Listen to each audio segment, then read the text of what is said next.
Bonjour à tous et bienvenue dans ce 3e épisode du Kinoko Podcast. Aujourd'hui, on va parler d'un sujet un petit peu plus large, un sujet qu'on pourrait nommer l'école. Je ne saurais pas vraiment comment on va l'aborder, mais ça va pas être trop dur parce qu'on est deux aujourd'hui. Ça va être un format où on va avoir une discussion. Les deux premiers, c'était moi qui vous parlais uniquement. Et aujourd'hui, je vais enregistrer ce podcast comme une discussion avec Rémi, qui est juste à côté de moi. Bonjour à tous. Rémi, c'est quelqu'un que vous avez déjà dû entendre dans mes vidéos, dans mes lives, ou même sur les réseaux sociaux. Rémi, c'est mon amoureux depuis 13 ans. À chaque fois, je doute, mais c'est ça, c'est bien 13 ans. Ça fait un moment maintenant qu'on est ensemble. Et c'est aussi mon partenaire de boulot, parce que depuis 2 mois et demi, Rémi travaille avec moi dans mon entreprise et du coup c'est vrai qu'on partage beaucoup de choses ensemble et on a toujours eu des discussions intéressantes parce que sur certaines choses on est plus ou moins, comme beaucoup de personnes, plus ou moins d'accord, et puis sur d'autres ça nous permet d'aborder la vie de façon différente et puis d'avancer, de nous enrichir grâce à ça. Donc aujourd'hui, on va parler de l'école suite en fait à un podcast qu'on a écouté tous les deux en retour du train d'ailleurs de Paris. On rentrait de Paris et dans le train, on a écouté un épisode de Transfert, un podcast qu'on aime beaucoup tous les deux. Et dans cet épisode, il était question notamment, enfin en tout cas dans l'introduction de cet épisode, il était question des rapports à l'école. Et dans l'introduction, la personne a utilisé une phrase qui a tout de suite résonné en moi. Elle parlait en fait de toutes les petites tortures que l'on peut infliger aux enfants à l'école. Et c'est une phrase qui a vraiment résonné en moi, dans le sens où je trouve que c'est vraiment ça, quoi. J'ai l'impression que l'école implique des tas de petites tortures et des petites humiliations, en fait, qui ont au final un impact important sur la vie que l'enfant est en train de construire et sa personnalité d'adulte qui arrivera ensuite. Et ça demande tout un travail, parfois très compliqué, et parfois en fait de toute une vie, en fait, de devoir se libérer de toutes ces tortures qu'on nous a infligées et de toutes ces humiliations. Donc en plus on est dans la période, vu qu'on est au mois de septembre et que c'est la rentrée. Ouais, on fait un podcast totalement thématique. On adore surfer sur la vague de la saisonnalité. Non mais voilà, c'est vrai que en ce moment on parle beaucoup de l'école, donc évidemment on peut s'interroger sur la question et je pense que le sujet est vaste et qu'il y a pas mal de choses à dire sur cette question. Ouais, totalement. Quel rapport tu as avec l'école ? Quel rapport tu as eu avec l'école ? Quel rapport j'ai aussi par rapport à ce qu'on pourrait avoir comme projet futur par rapport à potentiellement avoir des enfants ou non. Et j'avais aussi envie d'aborder ce sujet-là, notamment sur un aspect peut-être plus spécifique par rapport à ma carrière professionnelle, parce que pour celles et ceux qui me suivent depuis longtemps, pas uniquement via ce podcast, beaucoup m'ont demandé quels ont été le type d'études que j'ai faites par rapport à mon choix de vie, ma carrière, qu'est-ce que je pouvais vous conseiller pour réussir en fait dans ce domaine-là. Et en fait moi ça m'apporte en même temps, je me mets en fait à votre place parce que moi aussi je me suis évidemment posé ces questions parce que j'avais d'autres modèles pour avoir la vie que j'ai aujourd'hui, mais en même temps je trouve que on en fait trop avec l'école et particulièrement en France où on a cette espèce de catégorisation sociale où par exemple typiquement j'ai le souvenir que au lycée moi je faisais comme Rémi d'ailleurs, on a été en filière littéraire tous les deux, et que ce soit les parents ou que ce soit même les professeurs, c'était socialement admis que t'étais en littéraire parce que t'étais soit nul en maths, soit parce que tu voulais faire prof ou glander. Il y avait un peu ce... Trouves pas toi que c'était... En fait, la grande question de l'orientation implique encore une fois à mettre les gens dans des cases de toute façon. Et en fait, dans n'importe quel milieu dans lequel tu te trouves, il y a toujours la case, la case la plus mauvaise, entre guillemets, ou en tout cas la case avec la moins bonne des valeurs. Et à cette époque-là, je crois que la filière technique, les lycées techniques, c'était assez nouveau. Et donc, en fait, il y avait surtout une grosse différenciation entre lycée professionnel et lycée général. Et déjà, donc, dans la conscience collective, on pense que... Enfin, on a des a priori en tout cas, et on a tendance à croire que le lycée professionnel vaut moins bien qu'un lycée général. C'est vrai. Mais à l'intérieur même du lycée général, eh ben, on a tendance à croire que la filière littéraire vaut moins bien que la filière scientifique. Et puis entre les deux, tu as la filière économique et sociale qui est, on va dire, un peu borderline, qui est un mélange un peu des deux. Mais en gros, voilà, c'était... si vraiment tu es quelqu'un de bien, il faut que tu ailles en S, quoi. C'est ça. En S, tu verras, toutes les portes vont s'ouvrir devant toi. En fait, tu auras le choix. Tu pourras même partir dans des filières que nous, littéraires, on choisi. Mais il y a vraiment cette... voilà, ce sera ouvert. Le champ des possibles sera totalement ouvert. Et encore, dans notre génération, je pense que c'était beaucoup moins ancré que dans le passé. Je pense que c'est quelque chose... avec le temps, les choses ont tendance à être moins dures, entre guillemets. Ou en tout cas, on essaie de mettre moins de frontières et on essaie de moins rabaisser les gens, j'ai l'impression. En tout cas, on essaie de... Petit à petit, on essaie de revaloriser les filières qui étaient un peu boudées ou qui étaient montrées du doigt. Mais ça l'était quand même toujours d'une certaine façon. Dans ce sens-là aussi, je voulais revenir sur une anecdote qu'on a tous les deux vécue, parce qu'on a tous les deux à un moment été à l'université. Je sais que je digresse complètement, mais bon, c'est vraiment comme une forme de discussion. On reviendra sur tous les autres points qu'on a évoqués au tout début sur l'enfance, etc.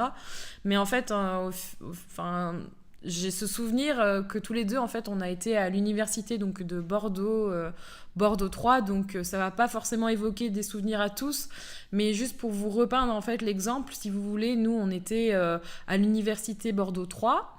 Et il y avait l'université Bordeaux 4. Bordeaux 3, c'était les langues, le truc un peu bobo, stéréotype, hipster, la totale. Et ça se confirmait par le look de certains, parce que je me souviens qu'à l'époque, je commençais mes études de japonais. Évidemment, on avait le droit à des looks assez déjantés, des gens qui étaient vraiment dans le cadre des looks japonisants à fond. Et juste en face, en fait, séparé par une ligne de tramway. C'est ça. Il y avait la fac de droit et en fait la ligne de tramway c'était un peu comme un no man's land, un énorme fossé, une falaise. et ouais, c'était vraiment la frontière entre les deux univers, parce que en vérité, il y a pas une si grosse différence entre une personne qui va dans la fac de droit et une personne qui va à la fac de langue, mais dans l'idée, dans les préjugés, les a priori, etc., dans l'inconscient collectif, c'était les fils à papa, les filles à maman sont en fac de droit, les gosses de riches, quoi, et puis, ou en tout cas les cultivés, les vrais intellos vont à la fac de droit, et ceux qui ont envie de travailler, quoi, et puis les feignants, les mecs un peu artis, les gens qui ont un petit grain aussi dans la tête, ils vont plutôt en fac de langue, en fac d'art, en face, quoi. C'est ça. C'est comme si on avait continué un peu notre chemin de la filière L, continuer d'aller dans C'est exactement ça. Et puis dans le chemin qu'on nous a tracé, quoi. C'était ça, et puis on voyait bien la différence.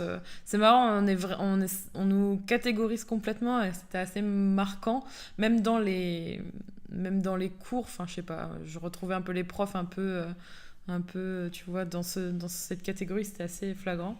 Et après, c'est vrai que je sais qu'on a tous les deux un parcours scolaire un peu différent, et aussi en même temps un ressenti différent, parce que toi, c'est vrai que tu as vécu l'école, comment dire, j'ai l'impression d'une façon un petit peu comme une punition parfois par rapport aux autres, et moi peut-être, je sais pas, c'est peut-être par rapport au caractère ou par rapport aux attentes. Je sais pas ce que tu en penses. Non, mais c'est un tout, c'est un ensemble. Il y a le caractère, bien sûr, mais aussi les expériences. On n'a pas du tout eu les mêmes expériences à l'école. Et c'est pour ça aussi que je pensais que cette discussion serait intéressante, vu qu'on a un rapport à l'école qui est différent, toi et moi. C'est vrai. Totalement. Moi, c'est vrai que j'ai surtout des souvenirs... Enfin, si je garde les bons souvenirs... parce qu'on a tendance toujours à retenir le négatif. Ça, c'est pareil. C'est un sujet que j'ai vraiment envie d'aborder dans un autre podcast, mais on a tendance souvent à retenir les mauvaises expériences. Et pour ma part, j'ai énormément changé d'école, que ce soit depuis la maternelle jusqu'à l'université, à la fin de mes études. Et Et c'est vrai que j'ai toujours vécu ce changement un peu difficilement, surtout vers la fin, parce que au-delà de devoir toujours changer d'école, c'est toujours changer d'amis, toujours changer de cadre. Et même si je suis quelqu'un qui a une nature qui arrive à s'adapter facilement, c'est difficile de se remettre des repères. Et puis quand on commence à s'attacher à des gens, à des endroits, à des professeurs, c'est toujours un peu compliqué. Et en même temps, j'en garde d'excellents souvenirs, notamment, on parlait justement du fait que les littéraires, ils n'aimaient pas les maths et que c'était de toute façon des gens, voilà, on leur imposait des profs pourris. Enfin, moi, j'ai souvenir d'un prof de maths en première L qui était dépressif et qui évitait à tout prix les rencontres parents-profs. Parce que clairement, il savait que quand on allait le voir, on allait poser des questions de pourquoi ma fille, elle avait 2 de moyenne, tu vois. Et en même temps, en seconde, j'avais c'est aussi des belles rencontres, quoi. J'ai rencontré quelqu'un, une prof de maths, que je garde encore dans mon cœur, parce que c'est même pas la matière, en fait, c'est la personne. Tu sais, t'as des gens, tu sens, en fait, qu'ils sont faits pour t'enseigner, pour te partager des choses, et que quand t'as une difficulté avec un sujet, en fait, ils sont pas là pour te dire que tu comprendras jamais ou qu'il faut faire telle chose pour arriver. Ils sont là pour essayer de comprendre tes problèmes et de donner plus pour essayer de t'aider. Et elle avait une pédagogie qui m'a plu tout de suite et on a tout de suite accroché. Ça m'a permis d'avoir mon bac de maths avec un niveau certes moins élevé que d'autres sujets, mais j'ai tout de suite accroché par rapport à sa manière d'enseigner. Et c'est vrai que voilà, après, je trouve que ça se fait de plus en plus rare, les gens qui sont comment dire, dédiés à ça. Mais je pense que toi, tu le sais bien par rapport à tes ambitions professionnelles, que t'avais, voilà, tu pourrais peut-être en parler plus. Pourquoi tu n'as pas continué, pourquoi le métier d'enseignant Bah ça, j'aurais voulu en parler à la fin, mais bon, vu que t'en parles maintenant. Voilà, direct. moi, je balance tout. Je pensais que ça aurait été une bonne conclusion de partir sur ça, mais enfin, j'ai pas les chiffres sous les yeux, et j'ai pas les statistiques, j'ai pas fait des recherches, mais il me semble évident qu'il y a de moins en moins de personnes qui sont intéressées pour devenir professeur, ou en tout cas, il y a de moins en moins de personnes qui se présentent au concours, il y a de moins en moins de personnes qui deviennent professeurs. C'est ça. Je pense pas que ce soit par manque de vocation, parce que je pense qu'il y a beaucoup de personnes qui sont intéressées pour devenir prof.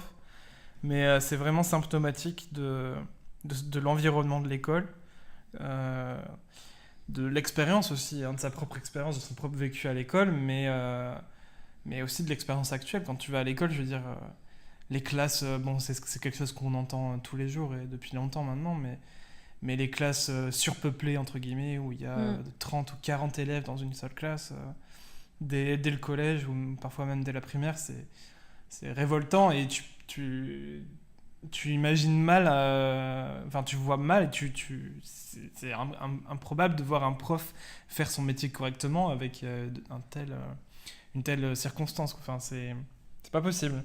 Donc il y a déjà ça, et puis après, bon, ben, de plus en plus, on est en train de mettre des limitations pour devenir prof aussi, et c'est à la fois paradoxal et en même temps, on sait que ça, parce qu'il y a aussi le statut fonctionnaire, donc bon, il y a tout un côté politique et tout.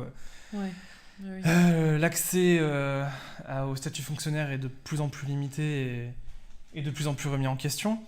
Donc je pense qu'il y a ça aussi. On essaie de faire un entonnoir au maximum et d'empêcher le plus de personnes à atteindre ce statut. C'est ça. Et voilà, au début, on demandait un diplôme... Enfin, pas un diplôme tant élevé que ça pour être professeur. Aujourd'hui, on en demande toujours plus. À un moment donné, on a demandé le bac, après il a fallu la licence, aujourd'hui c'est le master, et puis à côté du diplôme, bien sûr, il y a le concours. Et je trouve que on essaie... Bon, après, évidemment, mon caractère est aussi là. On va me dire que je suis peut-être pas assez travailleur, que je suis quelqu'un qui a tendance à laisser à baisser les bras et tout ça. Bon, bref, ça, je peux le comprendre tout à fait. Et des personnes qui sont plus rigoureuses, ou en tout cas qui ont plus de hargne et qui en veulent. Et qui en veulent, y arriveront. Mais je trouve que le système de concours sont là aussi pour un peu dépiter les étudiants et les personnes qui voudraient atteindre ce métier. En tout cas, c'est très décourageant. Et toi, du coup Et donc, en tout cas, c'était une des raisons pour lesquelles je ne suis pas devenu prof au final, alors que c'était quelque chose qui vraiment me tenait à cœur. Bah oui, je me souviens que, depuis qu'on se connaît, c'est ton envie de transmettre et de devenir professeur, c'était quand même quelque chose qui te... J'ai qu'un mot en anglais qui ressort, mais qui te drivait, genre c'était un but, quoi. C'était mon indo. C'était non indo. Non, mais voilà, ça a toujours été le cas. La soif de transmission, c'est quelque chose de fort en moi et qui l'est toujours. Et je me suis juste, en fait, je me suis fait une raison sur le fait que pour transmettre, il n'y a pas que le métier de professeur, ou en tout cas, tu peux transmettre des choses sans pour autant le faire à travers ton métier, et qu'il y a plein de façons différentes pour faire de la transmission. Et si t'es pas prof, c'est pas grave. Et toi, l'école, le fait de ne pas devenir professeur, si tu devais citer juste, je sais pas moi, 2-3 raisons pourquoi t'as pas été plus loin, il doit bien y avoir, je sais pas moi. Comme je l'ai dit là, mais... si on en vient à mon propre vécu, d'une part, il y a la limite du diplôme parce que les diplômes sont faits aujourd'hui d'une façon... Je sais pas si c'est un réel objectif pour les concours de décourager les personnes qui les tentent, mais pour moi, en tout cas, voilà, ça me semble être un effet de ces concours. Ouais. Le fait que tu as des places limitées et que, pour moi, c'est décourageant déjà, d'une part. Mais les diplômes en eux-mêmes le sont aussi parce que... moi, voilà, je pense que je suis aussi quelqu'un qui n'est pas fait pour la scolarité. Mais c'est quelque chose que tu as découvert sur le tard, oui, parce qu'au final, c'est quand même un truc que tu avais envie de faire. J'ai fait des études longues, je me suis lancé dans des études longues, alors que j'ai le sentiment de ne pas être fait pour la scolarité, donc c'est très paradoxal. Bah oui, c'est ça qui est intéressant. Voilà, je pense aussi que j'ai un rapport un peu compliqué avec l'école. Mais bon, je pense que je suis pas fait pour entrer dans le moule de la scolarité. Pourquoi ? En tout cas, de cette scolarité-là qu'on nous propose en France.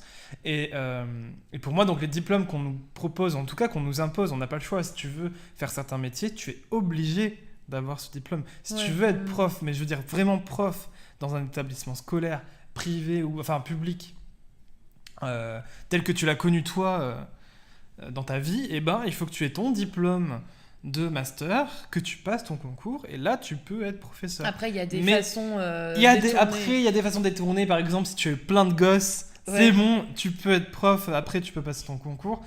Ça c'est d'autres questions, mais bon bref, pour en revenir au diplôme, en tout cas, ce qui me gêne beaucoup, c'est que peu importe le diplôme que tu veux faire, il y a toujours des matières qu'on t'impose. Tu ne choisis pas vraiment ton cursus au final, t'es pas acteur de ton cursus. Ouais, c'est vrai, ça je suis d'accord. T'as beau vouloir faire... moi, en l'occurrence, je voulais faire des études d'anglais. T'as beau vouloir faire des études d'anglais, on va quand même t'imposer de faire une deuxième langue, par exemple l'espagnol, alors que si j'en ai pas envie, pourquoi je devrais me forcer à faire l'espagnol ? Je comprends très bien dans l'idée que c'est super intéressant d'apprendre une autre langue, que l'espagnol c'est cool et tout, très bien, mais si moi j'en ai pas envie... Surtout à un niveau universitaire. Oui, à un niveau universitaire. Et que moi j'ai envie de me concentrer sur l'anglais véritablement, et que si l'histoire de l'Angleterre, l'histoire de l'Amérique, ça m'intéresse pas pour l'instant, pourquoi est-ce que je dois m'imposer une rigueur oppressante au possible, parce que évidemment ça va jouer pour la suite. Vrai. Si tu veux continuer dans ton diplôme, si tu veux l'obtenir, il va falloir que tu aies un excellent niveau dans ces matières-là, et si t'en as rien à faire de l'histoire, et il faut arrêter de me dire...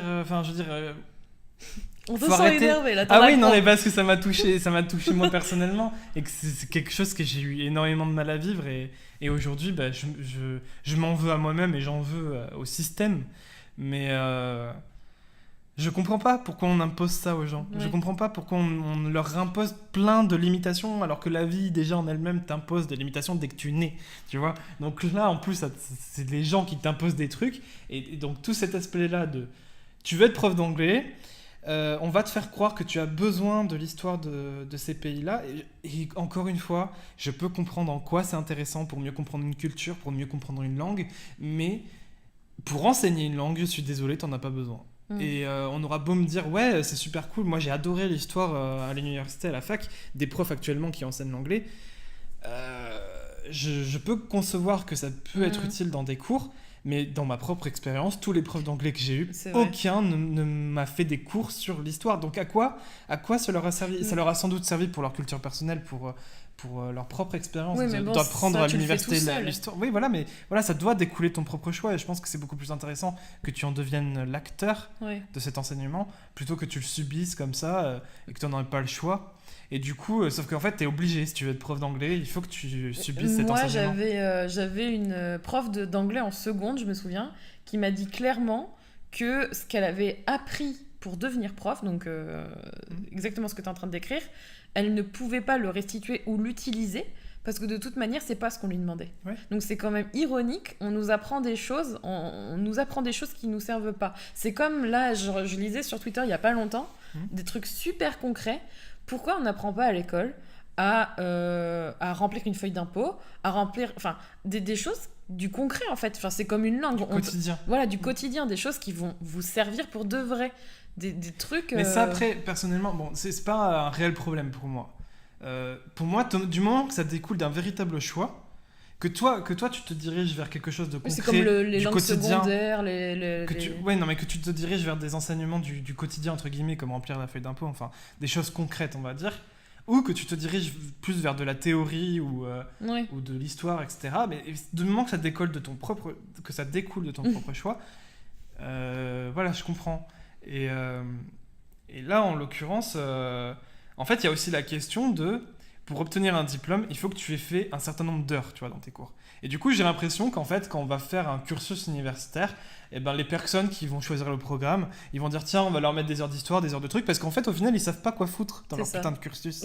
Mais alors, est-ce que ce serait pas plus simple de laisser un truc complètement ouvert et l'étudiant, il choisit lui-même comment il va remplir son planning, tu vois. Et au final, il aura fait le nombre d'heures dont il a besoin. Oui, mais c'est lui qui fait à la carte. Évidemment, ça implique un énorme problème logistique. Ça doit être super compliqué à gérer pour l'emploi du temps des profs, des salles et tout. Je comprends le nombre d'élèves dans chaque truc. Mais on le fait pour les options. Je veux dire, c'est plus restreint et c'est pas complètement ouvert, mais on te laisse par exemple un certain nombre d'options que tu vas pouvoir choisir.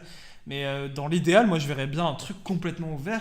Et puis si tu as envie de mettre de la philo, t'en mets. Si tu as envie de foutre des trucs. Ouais, mais regarde, ça pose un souci même plus profond. Parce que ça, c'est même dès le départ.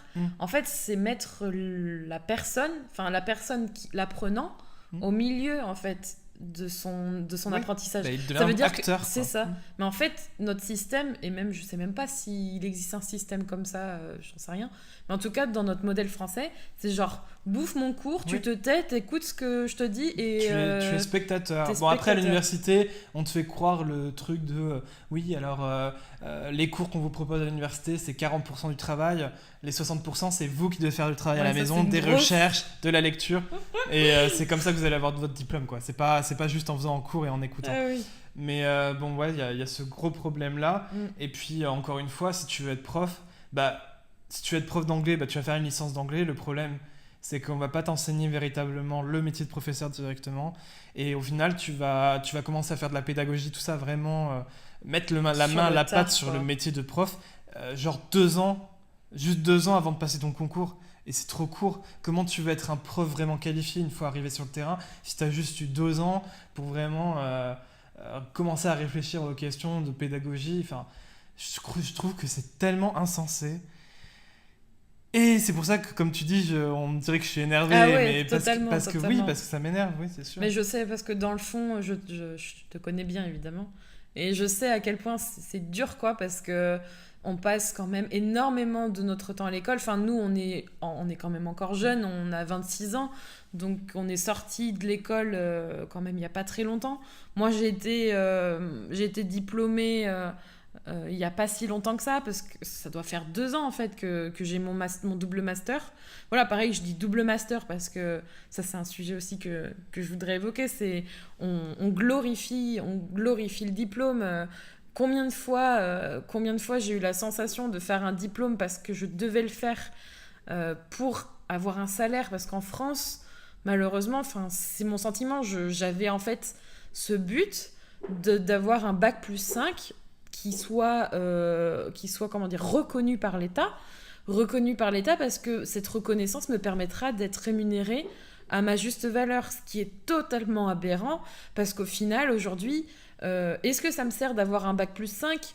sûrement parce que ça légitime au regard de la société de mes clients une certaine compétence, et que là on parle beaucoup de négatif, mais évidemment qu'on apprend plein de choses intéressantes à l'école, et que évidemment ça nous ouvre des portes, mais dans un autre côté, pour ma part en tout cas, j'ai quand même eu la sensation très forte, et je pense qu'elle est partagée par beaucoup de personnes qui font des écoles notamment, parce que là, on n'est plus dans le système public où normalement l'école est quand même en grande partie gratuite, même s'il y a des frais de scolarité, c'est un autre sujet.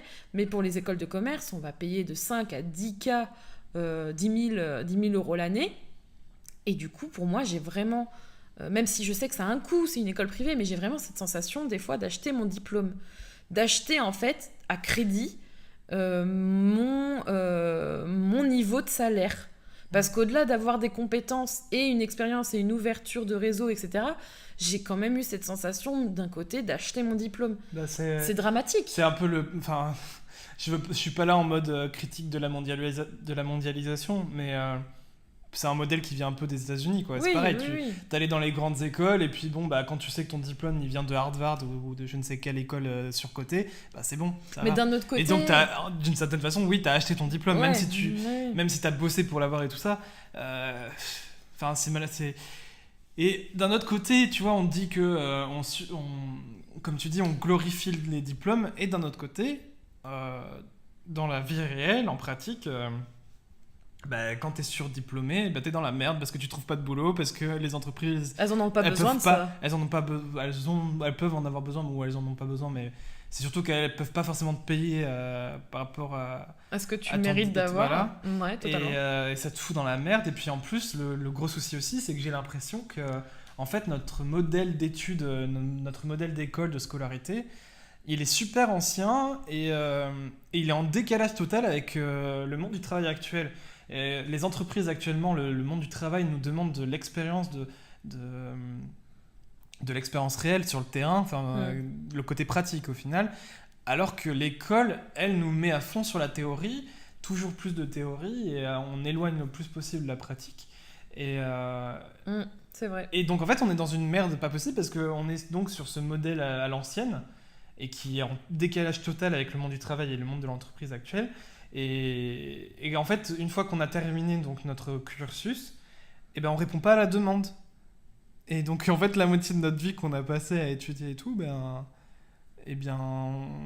ça colle pas avec le monde actuel d'aujourd'hui. C'est vrai que j'ai jamais autant appris qu'en étant à moitié dans une société ou une entreprise et à moitié à l'école. Ça, c'est la première fois que je l'ai vécu en école de commerce, où là je faisais moitié école, moitié entreprise, et c'est aussi ce que permet, je pense, une école privée en soi, parce que ça demande d'appliquer tes connaissances. C'est pour ça que j'ai adoré, c'est que j'ai pu appliquer tout ce que j'ai soit appris par moi-même, soit appris à l'école, ou les deux à la fois, dans un cadre professionnel, certes toujours pas très valorisé par rapport à l'aspect pécunier de la chose, et on connaît tous cette demande d'emploi, de stage ou de contrat pro qui demande 1 ou 2 ans d'expérience, alors que ça doit être en fait le premier contrat d'une personne qui est en études et qui veut rentrer dans la vie active. Donc ça, c'est très très drôle, mais ça reste quand même un super modèle de faire moitié théorie, moitié pratique, ou je sais pas, moi à l'école, ce qui m'a beaucoup manqué et ce qui n'était pas du tout valorisé, ou comme une matière poubelle, c'est tout ce qui est le truc artistique, mais pas dans le sens on va apprendre ces fucking flûtes, la mélodie, parce que tu dois avoir 12 de moyenne pour pas faire plomber ta moyenne. Tu sais, tu fais ta flûte là qu'on t'a achetée à 10 balles, et tu fais chier tes parents parce que tu essayes d'apprendre ta mélodie, mais ça te fait même pas plaisir parce que t'as même pas choisi.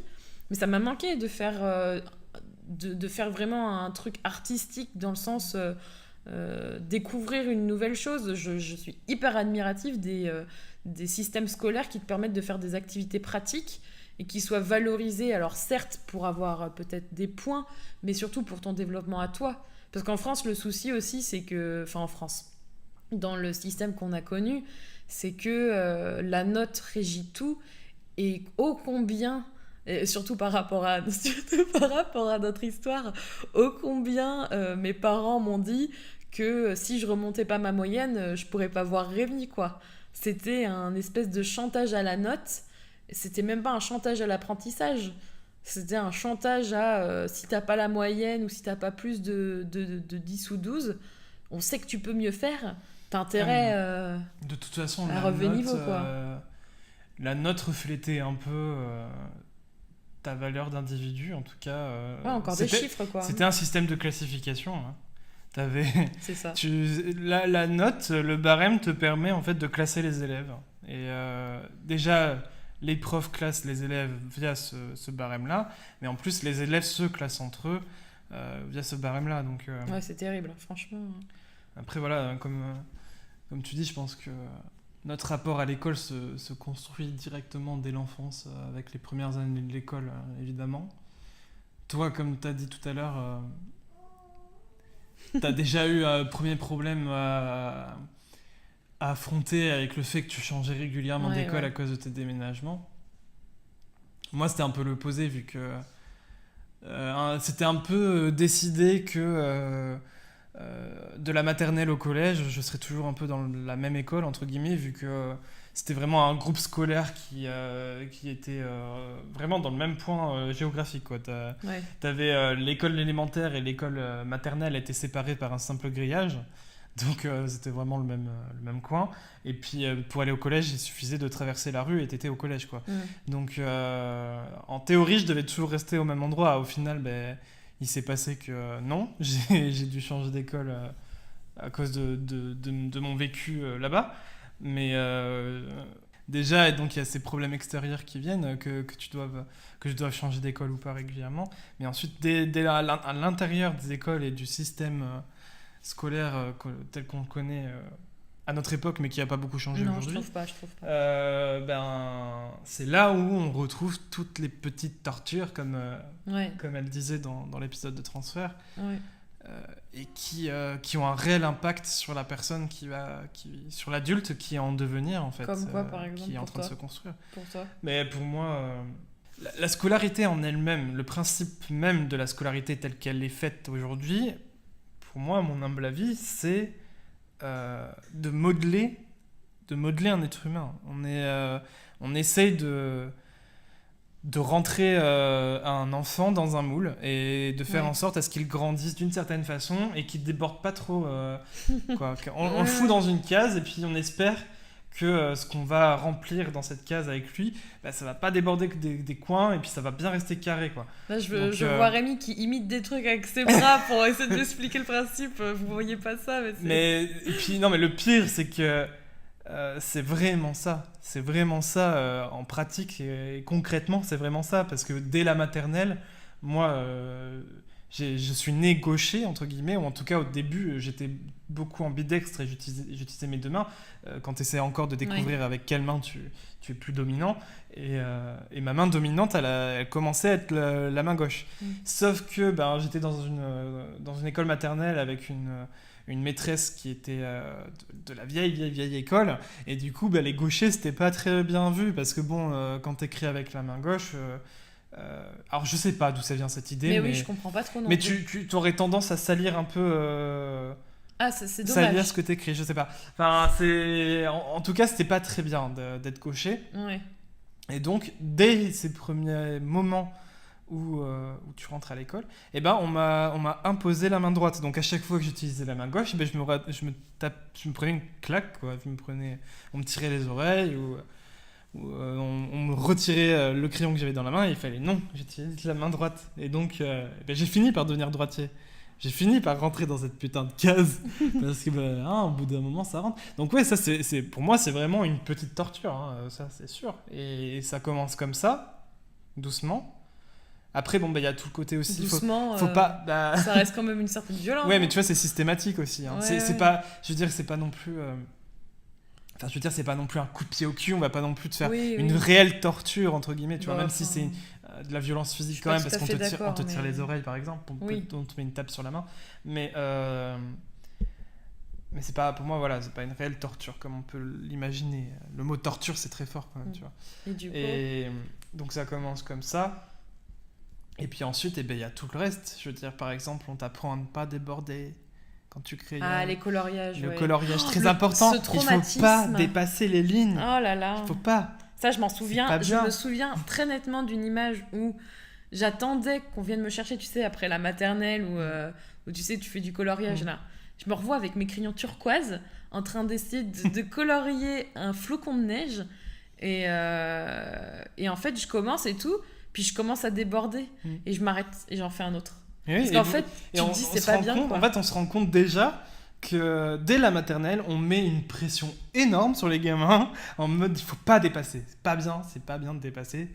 Et forcément, en fonction du caractère, t'as des enfants qui vont plus ou moins se mettre la pression, il y en a, ils vont s'en foutre, et puis t'en as non, qui vont pas s'en foutre, et ça va devenir c'est insinueux, en fait. ça va devenir une vraie pression. Après, tu continues à grandir, et puis t'arrives en école élémentaire, et puis là on t'apprend à écrire, et il faut vraiment faire les bonnes boucles, quoi. Il faut vraiment avoir la police standard de l'écriture.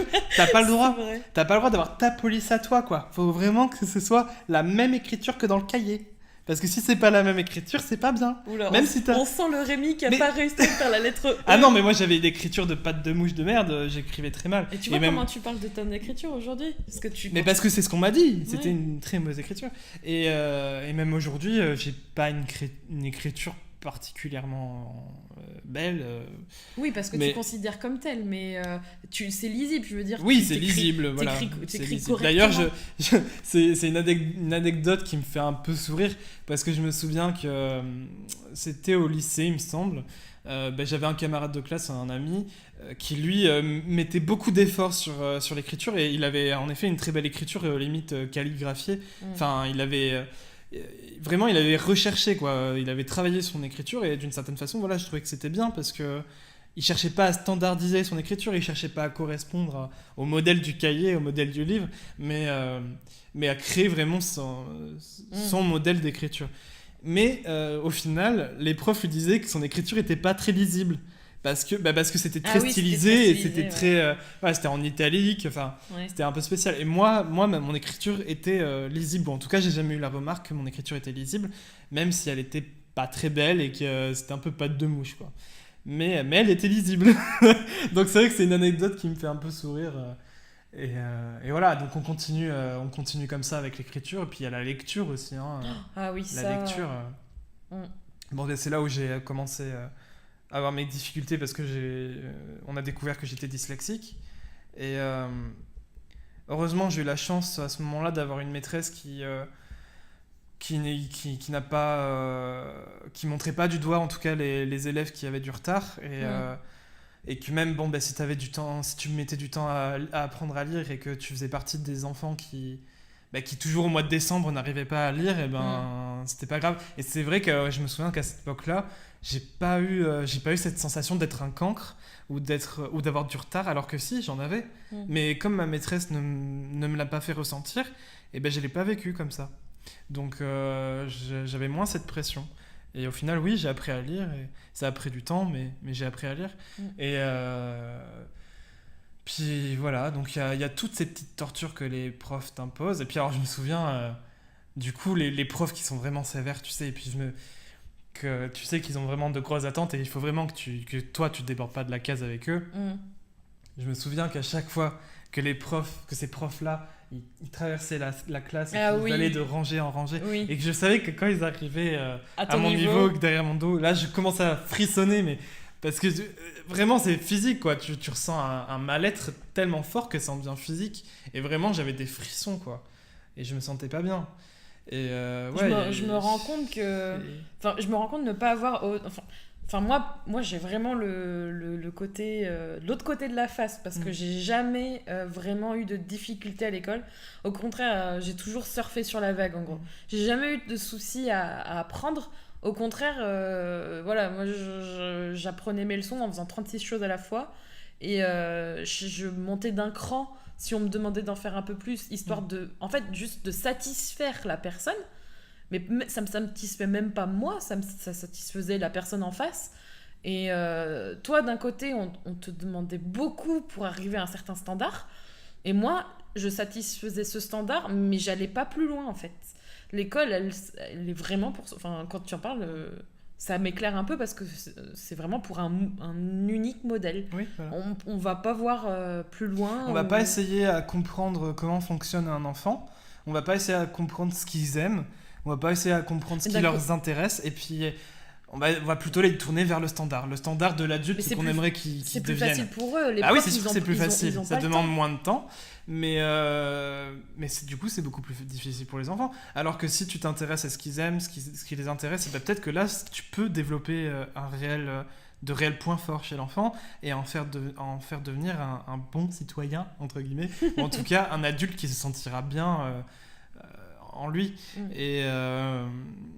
Et pourtant, à l'heure actuelle, c'est ça. On essaye de te standardiser au maximum, et si on n'y arrive pas, on te pointe du doigt vraiment, et t'es un cancre. T'es vraiment un cancre. Enfin, ceux qui ont des bonnes notes aussi, je me souviens avoir sous-évalué mes trucs. Hein. Mais alors, ceux qui ont les bonnes notes, c'est pas les profs qui vont te pointer du doigt, à moins que tu sois un faux cul, entre guillemets, ou en tout cas un lèche-bot, celui qui est toujours en train de... C'est ça. D'essayer de grappiller l'appréciation du professeur. Là, parfois, certains professeurs n'aiment pas ça et du coup, essaient de remettre un peu... Parce qu'aussi, ce sont parfois des enfants qui ont une grosse estime d'eux-mêmes. Donc, ça... J'ai pas envie d'utiliser cette phrase, mais parfois, ça peut aussi leur faire du bien qu'on les remette un peu à leur place. Mais pour le coup, la plupart du temps, c'est pas les profs qui pointent du doigt ces enfants-là, mais c'est les enfants entre eux. Et ça, c'est une autre forme de torture aussi à l'école, mis à part tout le côté scolaire et tout le côté standardisation des enfants via les profs, mais il y a aussi les tortures que les enfants s'infligent entre eux. Et moi aussi, j'ai vécu ça. Oui, une des choses qu'on a tous, on a tous vécu. Mais c'est dramatique. Mais voilà, il y a beaucoup d'enfants qui ont vécu de l'harcèlement. Moi, j'ai vécu un épisode d'harcèlement quand j'étais en école élémentaire. Et c'est là où j'ai dû changer d'école, justement.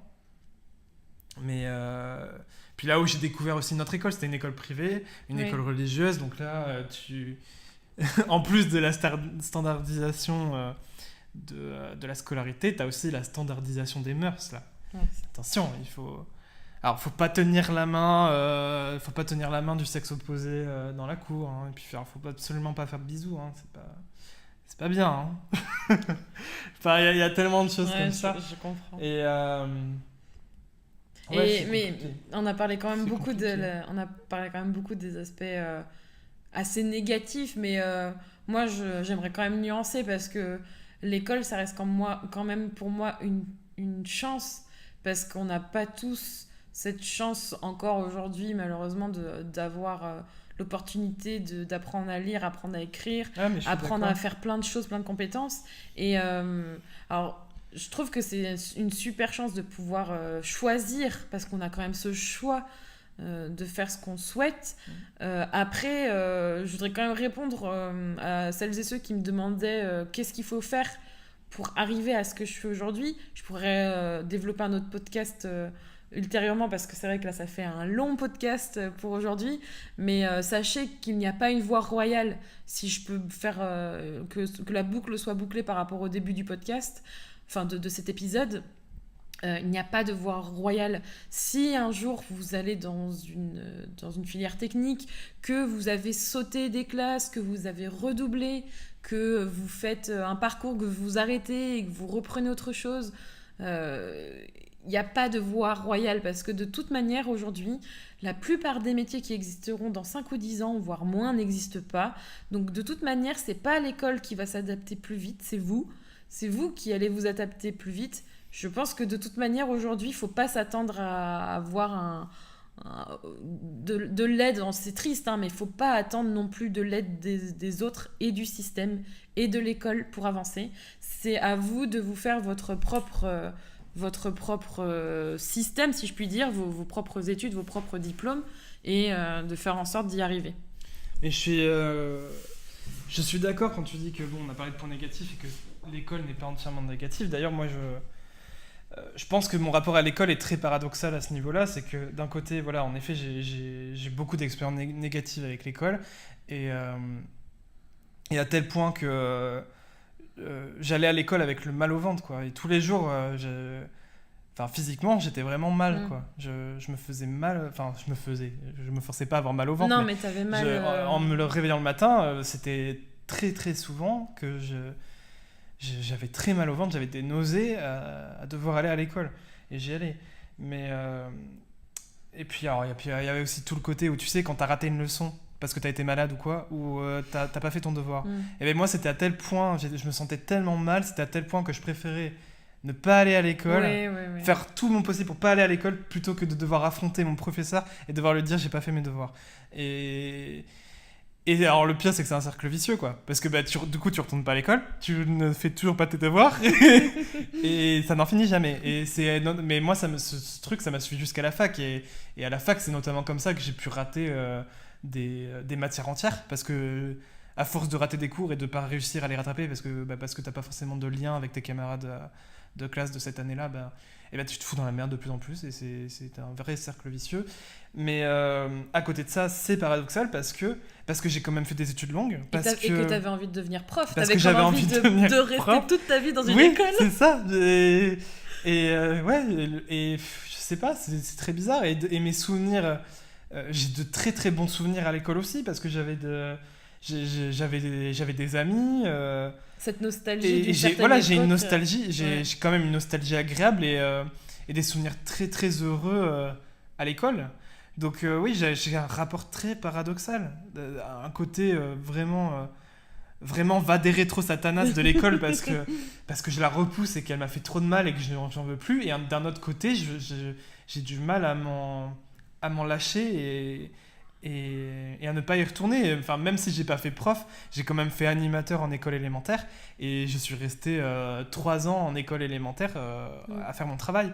Donc voilà, c'est vrai que c'est un rapport très très paradoxal à l'école et c'est pour ça que je suis tout à fait d'accord avec toi que tu dis il y a pas que des points négatifs, il y a aussi des positifs, mais ce qui est sûr, et je pense qu'on pourra peut-être conclure sur ça, c'est que c'est une époque de la vie qui est très importante pour une personne et qui chaque chose positive ou négative a un réel impact sur un individu et va vraiment construire la personnalité de l'adulte qui est en devenir en fait chez l'enfant.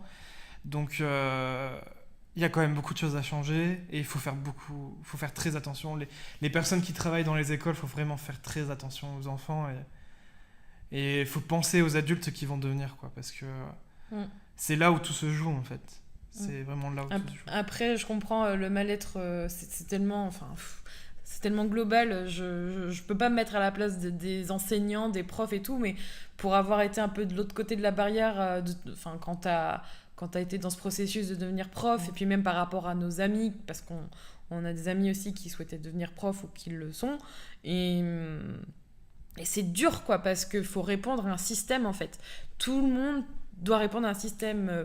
Il y a les élèves, il y a les profs, puis maintenant il y a la pression des parents parce que les parents veulent inclure leur jugement et leurs valeurs dans ce système pour que ça réponde à leurs attentes, et c'est difficile. Donc personnellement, moi l'école je l'ai vécue très bien d'un point de vue scolarité, d'un point de vue social, personnel par rapport à d'autres sujets, beaucoup moins. J'aurai peut-être l'occasion d'en reparler, mais c'est vrai que je suis d'accord avec toi. C'est tellement une phase cruciale, en fait, l'éducation à l'école. Il ne faut pas en attendre non plus de trop, dans le sens où ça ne va pas répondre à toutes les attentes, que ce soit les vôtres ou celles des parents. Et même si vous allez vous construire, en fait, là, je ne sais pas, peut-être que vous allez faire une formation, parce qu'il n'y a pas que l'école, dans le sens propre du terme, qu'on entend. Je sais pas moi, de 3 à 18 ans et plus, ou 20 ans sur les études supérieures. Il y a aussi l'école quand on est adulte, parce qu'il y en a, ils font des formations. Et je sais que ça peut avoir des séquelles sur ce type de processus après, pour les personnes qui continuent à faire des formations. Mais en tout cas, ce qui est important, c'est de toujours garder cette soif d'apprendre et de pas être dégoûté, en fait, par comment dire, l'école, dans le sens... c'est l'endroit, quoi. Faut vraiment garder la soif d'apprendre, quoi, parce que c'est hyper important. En conclusion, même s'il faut pas se dégoûter, franchement, je trouve que l'école, c'est pas une question qui va de soi. Et si aujourd'hui c'est pas un projet, etc., on va pas avoir des enfants tout de suite, mais si aujourd'hui j'avais un enfant et que la question venait à se poser, je saurais pas dire si je serais capable d'envoyer mon enfant à l'école ou pas, quoi. C'est dur. C'est vraiment une question compliquée, je trouve. À réfléchir, du coup, parce que Pour info, ce n'est pas pour tout de suite. Ce n'est pas prévu au programme. Mais voilà, donc du coup, on va finir là-dessus, sur ce petit suspense qui va durer un moment. Et c'est un format assez long, vu que je vois que ça fait un moment qu'on parle.